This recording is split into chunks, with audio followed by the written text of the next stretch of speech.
Assalamu alaikum. This is episode 118 of the Help Yourself podcast, and I've decided to base this episode on a number of queries that I've been receiving recently, a number of complaints as well, I would say, that people have about their relationships. And some of these relationships have got to do with marriage, and others have got to do with general human interactions. And when I say relationships, I don't just mean marriage or the relationships that a parent would have with their kids, but I'm speaking about every form of human interaction that you have. It's to a degree a kind of relationship. Now, the most important thing to understand is people will generally treat you as they perceive you. So, if your appearance or if your habits or your words or your actions make you seem like somebody that people should be afraid of, the chances are they are going to keep their distance from you. If people believe that you are going to explode whenever you hear something you don't like, they are going to stop sharing everything with you. They are going to stop being honest with you.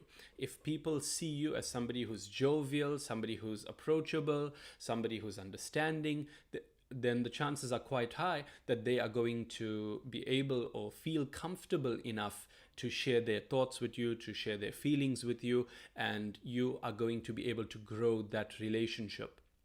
Now, when we feel disappointed in the people around us, or we feel let down by them, usually it's because they haven't lived up to an expectation that we have of them.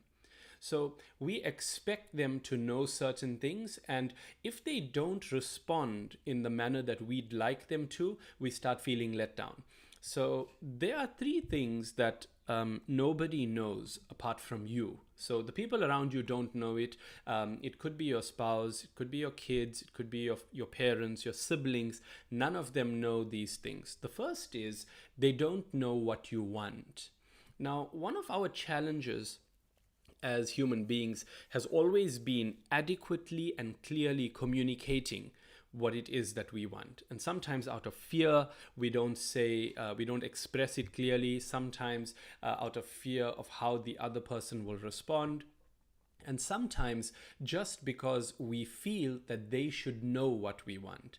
And this never ends well. So here's a reminder to you: the people who love you and the people you love, they don't know what you want. They try and guess what you want, but they don't know what it is exactly that you want. So if you want somebody, you want a shoulder to cry on right now, you need to express that to them. If you want somebody to reassure you, then you need to be able to express that. If you don't, the chances are that you are going to be disappointed because they haven't given you the outlet that you've been looking for. The second thing that nobody knows is what you are thinking. So you may be thinking about your future right now. You may be thinking about how disillusioned you are. You may be thinking about the problems that you are going through. It could be emotional problems, physical, financial, and whatever is on your mind, the people around you have no idea about it.